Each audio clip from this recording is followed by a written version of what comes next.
ઝાડવા ઉપર કોકે સરસ મજાનું ચકલીનું ઘર બનાવ્યું છે, અહીંયા બાંધ્યું છે સામે. ગુડ મોર્નિંગ, જય શ્રી કૃષ્ણ, જય જિનેન્દ્ર, જય માતાજી. કેમ છો બધા? બધા મજામાં છો ને? આજે તો એટલા લગ્ન છે ને કે કાંઈ સંભળાતું જ નથી. બધી બાજુ ડીજે વાગે છે. આમ ડીજે વાગે, પાછળ ડીજે વાગે, અહીંયા ડીજે વાગે, કાંઈ સંભળાતું જ નથી ને. વિડીયો બનાવ્યો હોય, માંડ કોમેડી વિડીયો બનાવ્યા અમે, અને એટલું વચ્ચે વચ્ચે બંધ થાય ને જરીક વાર, ત્યાં અમે થોડુંક બનાવી લઈએ, વળી પાછો અવાજ આવે, વળી પાછો બંધ કરી દઈએ. એમ કરતાં કરતાં માંડ વિડીયા બનાવ્યા. અને આજ તો શિવેન હવે વહેલો છૂટી જશે. આજથી લોકોને થોડોક વહેલો ટાઈમ થઈ ગયો. આજે હું મનીષાની હારે નથી ગયો શિવેનને લેવા માટે. આજે થોડુંક કામ હતું ને મારે, એટલે ન ગયો. અને બધી બાજુ એટલા તો ડીજે વાગે ને, અત્યારે થોડુંક શાંત થયું એટલે હું બહાર આવ્યો તમને બતાવવા માટે. આ બાજુ ડીજે વાગતું હતું, આ બાજુ બધી બાજુ મમ્મીએ કીધું ને એમ. અને તડકો અત્યારે ફૂલ આવી ગયો છે. જો તડકો કેટલો બધો આવી ગયો છે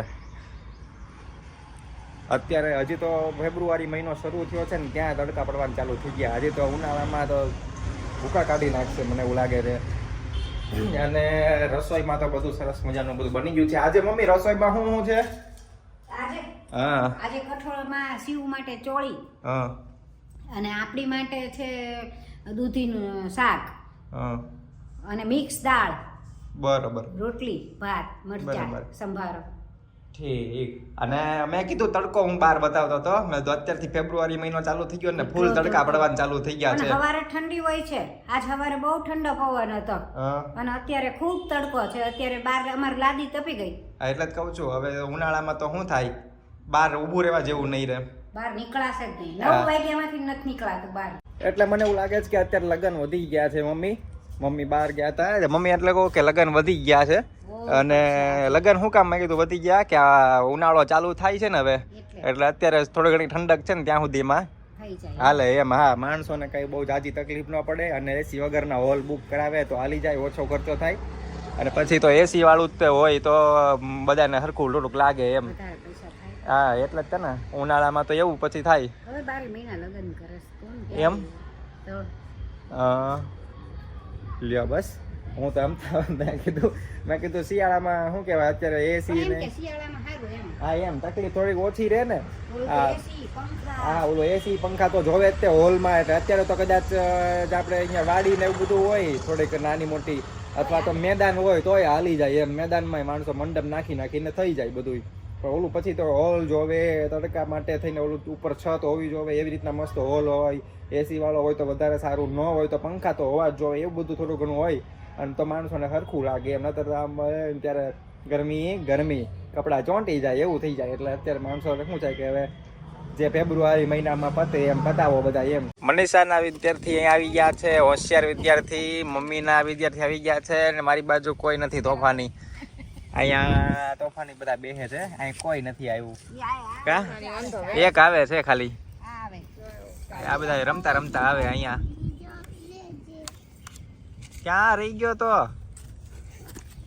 હે એમ? ઝાડવા ઉપર કોકે સરસ મજાનું ચકલીનું ઘર બનાવ્યું છે, અહીંયા બાંધ્યું છે સામે. અને હવે ધીમે ધીમે ચકલી ઉનાળામાં રહેવા આવશે ત્યારે મજા આવશે. કા મીત તરત જોવા માંડ્યો. ક્યાં છે ક્યાં કે આ ઘર ક્યાં બનાવ્યું? કા છે ક્યાં ઈ કે?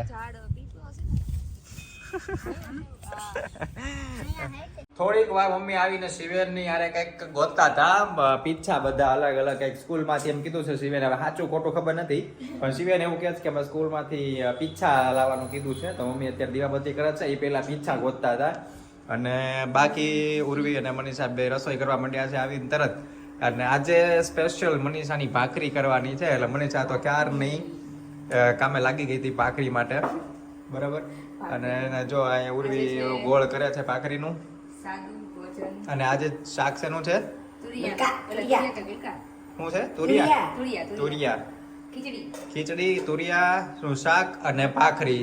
સાદું ભોજન, સરસ મજાનું. દીવાબત્તી કરી લીધા. જો મમ્મી હું એનું પીછું ગોતતા હતા. આ શિવેન કે હાલો બા ઈ કે પીછું ગોતવા મારે. ઈ કે રાત્રે ઓલામાં કઈક કાલ પ્રોજેક્ટ છે, કોને ખબર શું છે એને, તેમાં ચોંટાડવાનું પીછું. તો કે મને કે હાલો તે તમે મારી યારે ગોતવા તે આમ બધે ગોતી આવ્યા. તો એક માઇન કબૂતરનું પીછું મળ્યું. લાવ્યા. હવે પછી કે હાલો પાછા મંદિરમાં પાછળ ત્યાં હશે ઈ કે બહુ. મેં કીધું તાર પેલા કહેવાય ને તો રવેચીએ કેટલાય કબૂતર આવે છે ત્યાં પીછા પડ્યા જ હોય. તો કે મને યાદ નહોતું, ભૂલી ગયો. ભાખરી ને તુરિયાનું શાક જમી લીધું ને ખીચડી ને બધું વ્યવસ્થિત મસ્ત આજે મજા આવી ગઈ. ઘણા ટાઈમ પછી આપણે અમદાવાદ હમણાં ગઈકાલે જ ખાધું હતું આપણે ઓલું કાઠિયાવાડી ભોજન, પણ છતાંય ગુજરાતી ભોજન જમવાની એવી મજા આવે ને કે એવી બીજે એકેયમાં નહીં એમ. નહીં ઓલા શું કહેવાય ઓલી ફાસ્ટ ફૂડ કે એવું, હા એમ પીઝા કે એવું કોઈ વસ્તુમાં નહીં. અત્યારે ડીજે વાગે જ પાછો, સવારમાં ડીજે, અત્યારે ડીજે. હમણાં 2-3 દિવસ તો ધબધબાટી હાલે છે બધી જગ્યાએ. અને હવે હું ને મનીષા જઈએ છીએ અમુક નાસ્તો લેવા માટે. ઓલા છોકરા આજે કહેતા હતા કે ઓલા ગોલ્ડ કોઈન સોનાના સિક્કા ઈ કે તમે નો લાવ્યા એમ, જે ચોકલેટ વાળા. હવે આજે લેવા જઈએ છીએ, થોડી ઘણી બીજો નાસ્તો લેતા આવીએ એમની હાટું, અને ધીમે ધીમે અમુક દિવસે આપતા રહેશું. બરોબર મમ્મી? અમે ત્યાં જઈ આવીએ, અને બીજું કઈ લાવવાનું હોય તો ફોન કરજે.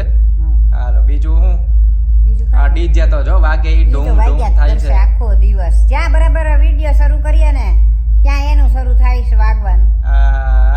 ધબા ધબ ધબા ધબ. હારું હાલો તો અમે જી આવી એમ કરીએ. બરોબર ને? અને બીજું હું મનીષા કઈ નાસ્તામાં બીજું જોઈ લેશું. હાલો ને ત્યાં સારું લાગે એ લેશું. પૂરી હારી હતી, બાસ્કેટ પૂરી લાવ્યા હતા. હા પૂરી સારી હતી. એક સરસ મજાની બાસ્કેટ પૂરી કરીને હતી, બહુ મસ્ત ટેસ્ટી હતી. ઈ એક લઈ લેશું, જોઈ લેશું. બીજું ઘણું ત્યાં તો હોય છે. વધારે તાલો પણ ચોકલેટ ને એવું જ ભાવે છે. અહીં તો નાના છોકરાને તો એવું જ સારું લાગે. અને હા એટલે જ ને નાસ્તો સરસ વ્યવસ્થિત હોય ને એવું જ આપણે. અને પૂરી હા એમ બીજું કઈ સારું હશે તો નવું કઈ હશે તો લેશું. એવું કઈક લઈ લેશું. અને એવું હોલસેલની દુકાન છે આખી, એટલે બહુ સારા એવા ભાવમાં આપણને મળી જાય, અને મસ્ત એમ બધી વેરાયટી હોય અલગ અલગ, એટલે મજા આવે આપણને. તો આગી બહુ છે, છેક બજારમાં છે. અહીંથી કદાચ 6-7 કિલોમીટર જેવું થતું હશે. આ 7 કિલોમીટર જેવું થાય, છેક બજારમાં જવું પડે.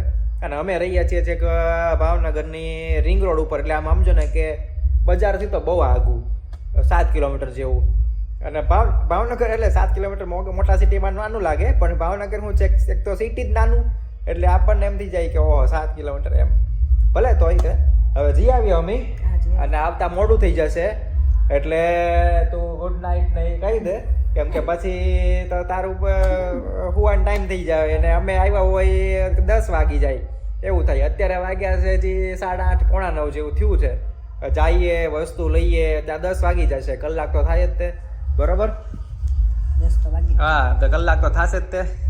બાકી આવીને હું પછી વસ્તુ દેખાડી દઈશ, અને જોઈશું પછી. જો પાછું કંઈક કામ હશું કાંઈ એવી કાંઈ છે તો બીજે દિવસે હું તમને બતાવી દઈશ. બરોબર? તો અત્યારે મમ્મી ગુડ નાઇટ ને એવું કંઈક કહી દો. ચલો હા